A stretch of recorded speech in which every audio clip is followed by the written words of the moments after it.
Querinha vai ficar aqui. Sentadinho, puxa lá mais um. Especialista em ciência humana e história da guerra. O que a gente está discutindo aqui é a possibilidade do Oriente levar uma escalada para a Terceira Guerra Mundial. O que eu acho pouco provável. Ou será que não? O cara é fera, criador dos canais Brasão de Armas e Impérios AD. Se brasileiros podem ser afro-brasileiros, por que não podem ser euro-brasileiros também? Como é que é? Com vocês, Thiago Braga. Olha o Thiagão aí, ó. Obrigado. Thiago Braga. Obrigado por você ter vindo. Ele manja tudo, tá nas redes sociais. E tem o livro que é a Mitologia Soviética. Aqui, ó. Já tá aqui, ó. Ó. Pra você. Esse é pra mim? Aí sim, já tem uma hein? dedicatória bonitinha pra você. Os mitos fundadores do comunismo russo. Tá aqui, ó. Mitologia Soviética. Mitologia Soviética. Tem muito mito? Então, eu dividi esse livro aí em 3 partes, né? 3 mitos fundamentais, que é a Revolução Russa, o apoio popular na Revolução Russa, a Guerra Civil e aquela famosa intervenção capitalista querer destruir o governo russo, o primeiro governo proletário, né? Quando, na verdade, o principal problema que os russos estavam enfrentando no governo bolchevique vinha do próprio povo. E, por último, o mais polêmico e talvez assim, o mais essencial que a gente precisa entender é pacto entre Hitler e Stalin. O Ribbentrop-Molotov. Ribbentrop-Molotov, exatamente. Porque foi muito mais do que um mero pacto de não agressão.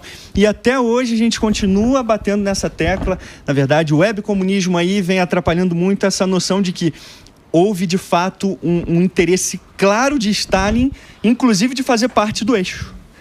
Stalin tentou fazer parte das potências agressoras, mas foi negado pela invasão de Hitler. Pô, bonita, toda. Muito, pô, ele tá repleto de fontes primárias, esse é seu. Pô, obrigado. Depois eu dou os outros pra galera. Tá aqui, ó, Mitologia Soviética. Não, mas dentro disso aí, Thiago, tem até um livro do Viktor Suvorov que fala do grande culpado. Que ele fala que ele queria deixar o Hitler ir na frente, ter o desgaste e depois vinha o Stalin e pegava a sobra. Exato. Tem isso no livro? Esse livro do Suvorov, ele cria uma certa divisão dentro da academia, porque ele apresenta algumas teorias que ainda não foram muito provadas. Por quê? Quando a gente vai para as fontes primárias, e aí no livro eu cito diversos sovietólogos, dos mais respeitados mesmo, que mostram o seguinte: Stalin estava morrendo de medo de Hitler. Ixi. Ele não queria, em hipótese alguma, entrar em guerra com Hitler. Por isso que ele tentou, em todas as medidas, apaziguar. Então, quando o Suvorov diz, por exemplo, que ele queria, na verdade, jogar as potências capitalistas uma contra as outras, obviamente, isso seria ótimo para Stalin, se eles pudessem se matar. Só que a gente não tem evidência disso acontecendo porque Stalin tentou ficar na defensiva o tempo inteiro. Em nenhum momento a gente vê assim, ele atacando, querendo atacar a a Alemanha nazista e simplesmente criando contextos ali. Esqueceu. O que tá tocando aqui, ó. Alô? É o Stalin. Alô? É o Stalin, pô. Bonito relógio.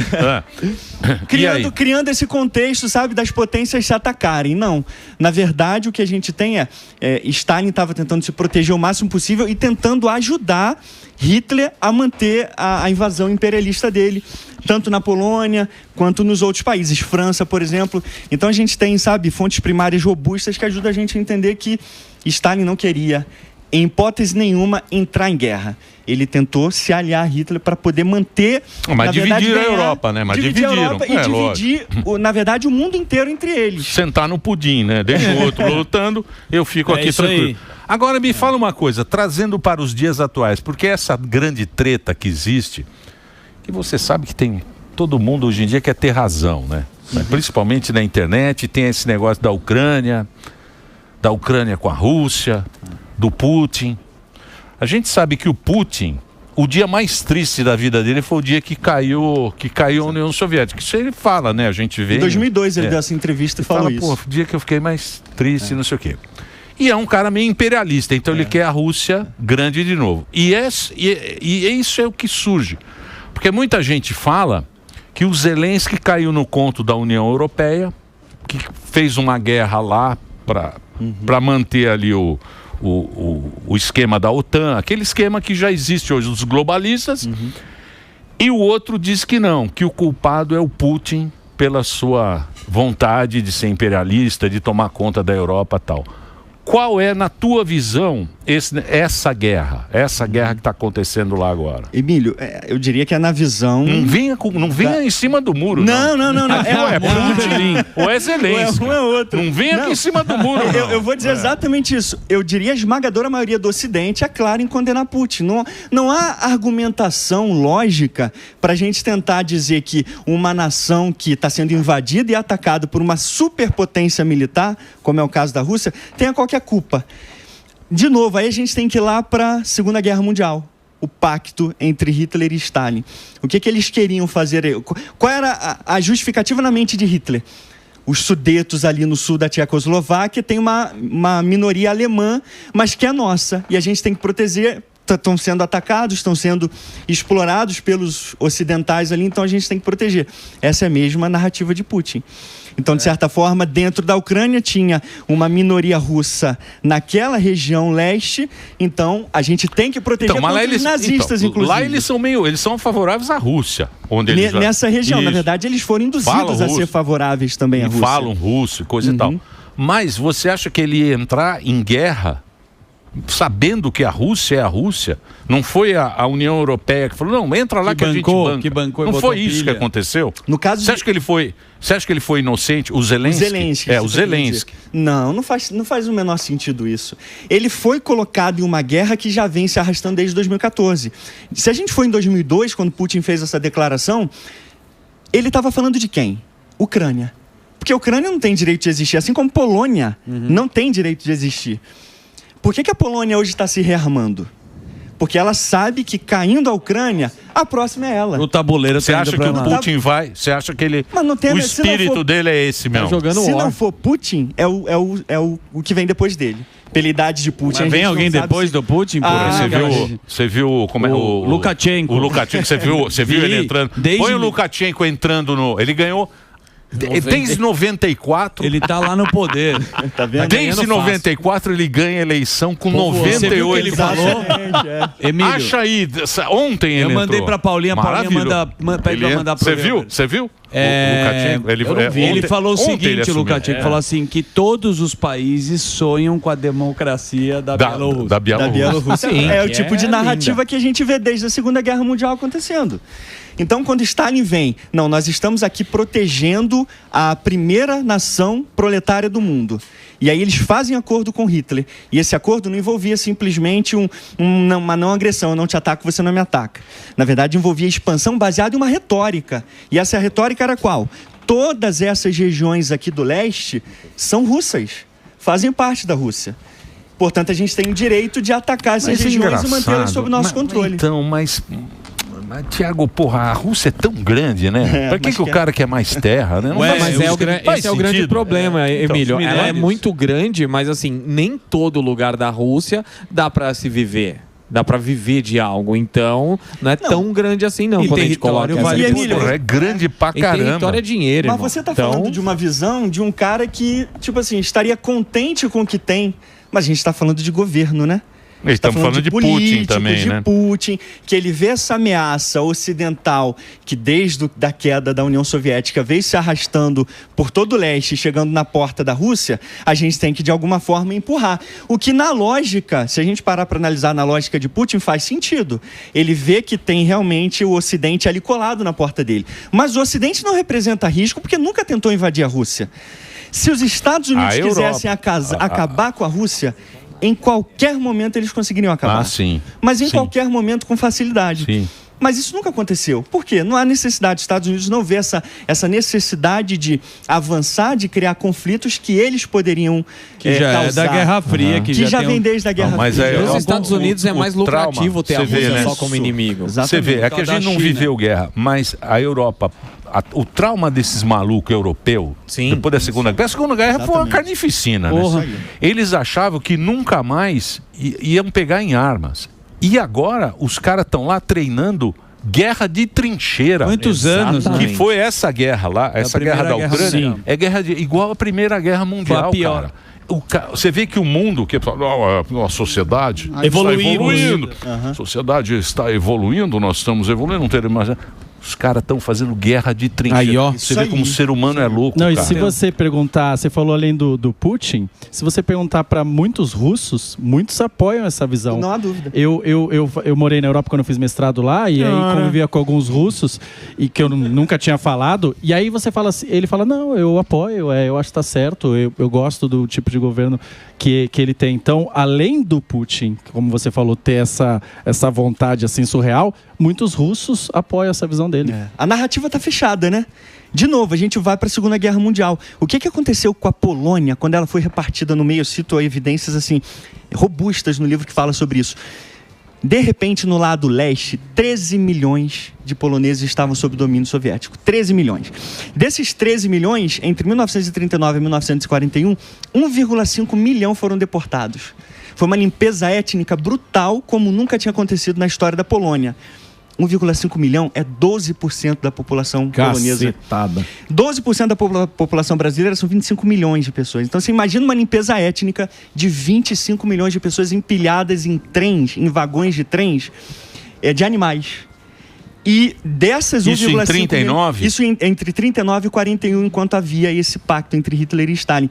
Que a galera até ri. Pacto de amizade, kkkkkk. Peraí, um pacto de amizade com protocolo, com pacto de não agressão? Na verdade, o pacto de não agressão era uma fachada. Porque dentro desse pacto tinha o protocolo secreto adicional, que não apareceu ao público. Esse protocolo secreto ficou escondido até a queda da União Soviética.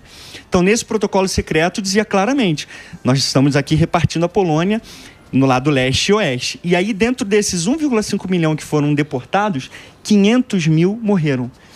E se a gente levar em consideração o que é 500 mil para a população polonesa, 4% da população polonesa morreu só dessa limpeza étnica. Caramba. Isso é equivalente a mais ou menos 8,5 milhão de brasileiros morrendo. Tá tudo aqui no livro. Ó. Eu vou fazer o break agora. Tá tudo no livro. Fazer o break rapidinho. O Thiago Braga aqui com a gente no Instagram para você seguir. Thiago com TH _ Braga. Thiago _ Tiagão. Tiagão _ Braga. Desculpa. Tiagão. Desculpa, Tiagão. Beleza. Tiagão _ Braga aqui nas redes sociais. E o livro é a Mitologia Soviética. Fazer o break rapidinho para a rede de rádio. Tiagão, tem uma perguntas? questão só pra gente ir nessa linha que você tá falando da guerra.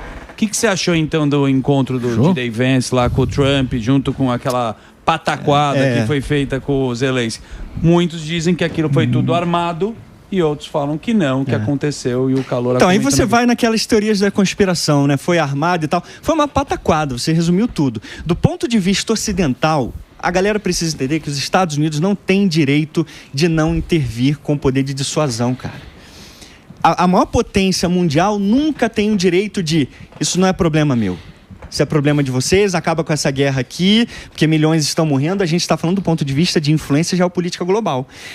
Império Romano, Alexandre o Grande, sempre quando esses impérios deixaram de fornecer e de produzir dissuasão, outros impérios surgiram, outros impérios começavam pelas bordas a crescer.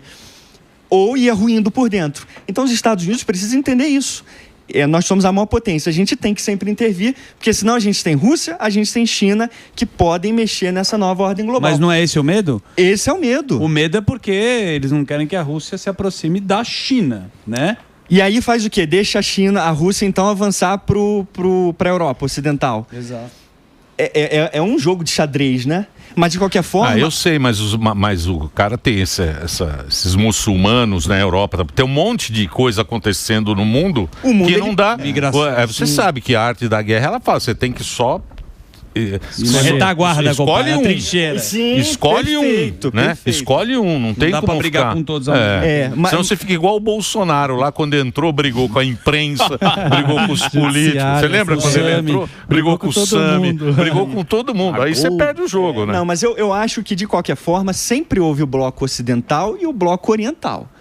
Isso historicamente é um fato, né? Então eu acho sim, a Rússia ela já é assumidamente oriental. Ela é anti-ocidente. Então os Estados Unidos nunca vai conseguir sair o Trump e vai entrar outro. Nunca vai conseguir manter a Rússia sob o domínio completo. A Rússia é muito mais alinhada às questões anti-ocidentais da China do que o oposto. Então é uma guerra que, se a gente tiver que separar os lados, a China já está do lado da Rússia e a Rússia já está do lado da China. Então agora é manter a Europa protegida, é manter o Ocidente protegido, fechado ali. E deixar, sabe, manter essa régua que vai tentando se expandir para um lado e para o outro da maneira como ela já estava, pelo menos desde o fim da Guerra Fria. E se você aumentar esse bloco para o Oriente Médio, a gente está falando que a China, a Rússia, tem o Irã também. Uhum. E aí acho que Mas o Irã tá no bagaço. O Irã não tem poder assim O Irã, não, o Irã, ideologia. Sim, ideologicamente. O Irã tá pior que em 89. A situação que ele ficou agora. Porra, Israel acabou com o Irã. Israel acabou com isso. Tem arma nuclear, não tem tudo isso. Israel conseguiu meio que novamente zerar qualquer outro poder de dissuasão no Oriente Médio com essa guerra. Zerou. Agora Israel continua sendo a soberania dentro do Oriente Médio, principalmente porque o Irã agora está tentando, né, se armar nuclearmente, mas ainda não consegue. Então o Oriente Médio continua num stalemate, que eu diria ali, sabe? De anos agora, atrás. a capacidade de exército em Israel e Estados Unidos é gigantesco, né? Aí Agora que de a gente inteligência, vê, né? A inteligência. Aí que a gente vê, cara. Pô, aquele negócio do pager que os caras fizeram lá com o Hezbollah, isso nem em filme você vê, né? Eu diria que, assim, a gente precisa entender que o grande problema da Rússia é qual? Bombas nucleares. Esse é o grande problema, o poder dissuasivo da Rússia é esse. Do ponto de vista militar e econômico, a Rússia não é nada. Militar, que eu quero dizer, é militar de infantaria, de campo de batalha. Não, do ponto de vista ocidental, não é nada. Mas lá eles matam à vontade, né? Esse é a vontade. O Exército Vermelho. Esse é o ponto. Morre e não tá nem aí. Não tá nem aí. É bucha de canhão, exatamente. Por isso que eles criam essa narrativa desde a Segunda Guerra Mundial de tudo pela mãe Rússia, né? Estamos cercados aqui pelo Ocidente, pelo capitalismo, então vamos fazer de tudo, independente do preço. Matam, estupram, fazem todo tipo de atrocidade, porque eles estão nessa situação oprimida e apertada pelo capitalismo. Então vale tudo para eles. E fazer acordo com governos assim, eu acho que para o Ocidente... E eles acham injusto o Ocidente não considerar eles na vitória contra o nazismo. Stalingrado. Eles acham muito injusto. É comemorado até hoje na Rússia, outro dia. Da vitória. O dia da vitória, né? Mas é por isso, no livro eu deixo isso claro, esse pacto Molotov-Ribbentrop, na verdade, teve uma série de protocolos secretos em que Stalin tentou fazer parte do eixo, inclusive. Ele mandou um telegrama com 4 condições para Hitler para fazer parte do eixo. Isso é documentado. Isso tem versão em russa e eu tenho os documentos primários no livro, em russo e em alemão, assinado por Molotov, assinado por Ribbentrop, os ministros do exterior. Então, Stalin a todo momento tentou não só alimentar a máquina de guerra nazista, quanto ele próprio alimentar a sua própria máquina de guerra e expandir. Enquanto os dois estivessem se entendendo, para Stalin poderia durar a eternidade. Só não durou por quê? Hitler quebrou o pacto. Com a invasão de junho de 1941. Né? E atacou na Operação Barbarossa. Tanto que quando... isso é incrível. No dia 17, Stalin começou a receber correspondências de informantes alemães que estavam desistindo, né? Indo para o lado russo. A invasão vai acontecer. Stalin dizendo, não vai acontecer não. Porque eu tenho pacto com Hitler. Manda essa sua fonte aí para a merda da mãe dele. Inclusive, rejeitando completamente. Em 22, quando começou a invasão, no dia 22... Stalin, não vamos atacar, deve estar havendo algum problema, nós temos um pacto com Hitler. Horas se passaram até Stalin, às 7 da manhã, tomar uma atitude. Mas era matéria-prima, né? Ele queria matéria-prima. E isso, não só a matéria-prima, quanto o território. Ele estava alimentando a máquina de guerra nazista. Foram mais de 40 mil toneladas de cromo, 140 mil toneladas de manganês, 2 milhões de toneladas de petróleo, tudo alimentando a máquina de guerra nazista. Deixa eu perguntar um negócio para você, por você isso, que domina. Aí só concluindo, por isso que o Ocidente tem tanta resistência hoje em dizer que o comunismo se colocou contra o nazismo. Quando na verdade não foi. Porque eles foram invadidos, aí não tinha jeito, era matar ou morrer. Então, mas aí eu estava vendo aquela treta, né, do Trump com o Zelensky. E o Zelensky nessa história é o cara que está resistindo, que lembra muito o Churchill na Segunda Guerra Mundial. O Churchill que ficou segurando a bucha lá, sozinho, né? Sozinho. E no final, quando os Estados Unidos entrou na guerra, que o Roosevelt foi lá, eles fizeram, o Roosevelt se aproximou do Stalin. E o Churchill se ferrou. A Inglaterra se ferrou. Acabou o Império, acabou com aquela Segunda Guerra. Na época que eu vi aquilo, o Trump, que eu estou vendo isso, o Trump se aproximando do Putin, parece a mesma coisa daquela que é onde se criou a Guerra Fria. Excelente paralelo. É engraçado isso, né? É engraçado isso. Sim, Viraram os dois grandes ali, e o cara se ferrando lá, o povo morrendo. É por isso que a história é cíclica. Você vê que não tem justiça, não. Só justiça divina. Exatamente. Muito bem. Aula, hein? Uma aula. Pô, eu gostei, eu vou ler isso aqui. Grande Tiagão. Vou ler que nem um louco. Porque... Esse livro é legal porque em um volume só, ele tem os 3 principais mitos que sempre foram propagandeados em relação à validade da existência do regime. Não, o regime ele existe porque ele tem uma validade. Ele teve apoio popular, ele foi oprimido pelo capitalismo e porque nós derrotamos o nazismo. Quando, na verdade, as evidências primárias e os estudos especializados mais relevantes, principalmente do Ocidente, inclusive da Rússia, dizem que não foi o caso. Foi construído, por isso que o nome é mitologia. Esse mito foi construído como sendo verdade e quando caiu a União Soviética, esses 3 mitos desabaram e o comunismo veio junto. Ideologicamente, inclusive. Então, quer dizer, você acha que o Trump está errado nessa... Não há dúvida. A minha visão Zelensky. A minha visão é muito clara em relação a essa jogada, o Ocidente vai pagar muito caro. Comunista é danado, né? O comunista sempre dá uma... Eu disse. Ele dá... eu disse. Se envolve, né? Eu sempre falei. Eu disse. O Putin tem o perfume doce. Ele não é comunista, vamos dizer, do ponto de vista ideológico, mas o comunismo soviético está dentro dele. Comunista, ele é da KGB, tá na alma dele. O cara é da KGB. Não tem mais comunista que um KGB. Porra. Sobe no urso e dá 2 tiros pra... Exatamente. Mas você sabe que... eu estava lendo, acho que é aquele livro que você me deu. Porque quem coloca ele é o Gorbachev. Sim. Gorbachev que faz a campanha lá e coloca o Putin. Aí diz que o Putin, eles estavam num jantar. E a filha de alguém que estava na Inglaterra, que lá eles vão sempre para a Inglaterra para estudar e tal. E telefonou para a mãe. Quando telefonou para a mãe, falou, eu já estou aqui na Inglaterra, eu cheguei. Aí disse que o Putin chegou e falou assim, você mandou algum agente acompanhar ela? Aí falou assim, não, ela está sozinha na Inglaterra, ela está estudando lá na Inglaterra, não precisa de agente não. Ele falou, isso é um grande perigo. Aí o cara falou, fiz mal em colocar esse cara presidente, porque esse cara é perigoso. A Europa tem medo. Louco, né? A Europa tem medo da Rússia com bons motivos. Se caga de medo, né? Com bons motivos. A Rússia não tem razão para ter medo do Ocidente. Teria razão para ter medo da Alemanha nazista. Mas ela deixou de existir. Então, mas o Putin fala isso, ele fala, eu não entendo por que vocês têm medo de mim. Então, a Europa tem tanto medo dele. Pô, envenenou alguma turma, porque, né? Porque a gente está falando de uma potência enorme comparado com os países do leste europeu. Para países do leste europeu, eles não têm como resistir à Rússia. Polônia, Ucrânia, países bálticos, Romênia, Tchecoslováquia. Você acha que ele vai pegar as Geórgia lá, vai pegar tudo? Mas não há dúvida que se essa oportunidade aparecer para Putin, ele pega. Tanto que a Polônia estava avisando, né? Lembra aqueles avisos de guerra? Exatamente. Já estava uma escala para a guerra. Então, mas a Ucrânia quer ir para a Europa porque o polonês foi para a Europa e está todo mundo feliz A Polônia se ocidentalizou e hoje você conversa com o polonês, hoje é capitalista lá. Melhorou muito a vida do polonês. O desejo do Zelensky era ser a Polônia. É isso. Vocês sabem que a rixa principal da Rússia soviética e a Rússia atual com a Polônia, eu diria que a Polônia é ainda mais fundamental do que a Ucrânia do ponto de vista ideológico. Nos anos 20, a guerra de Varsóvia, a batalha de Varsóvia entre a guerra dos bolcheviques e a Polônia, foi a batalha de Varsóvia que impediu o avanço comunista para todo o leste e o ocidente europeu.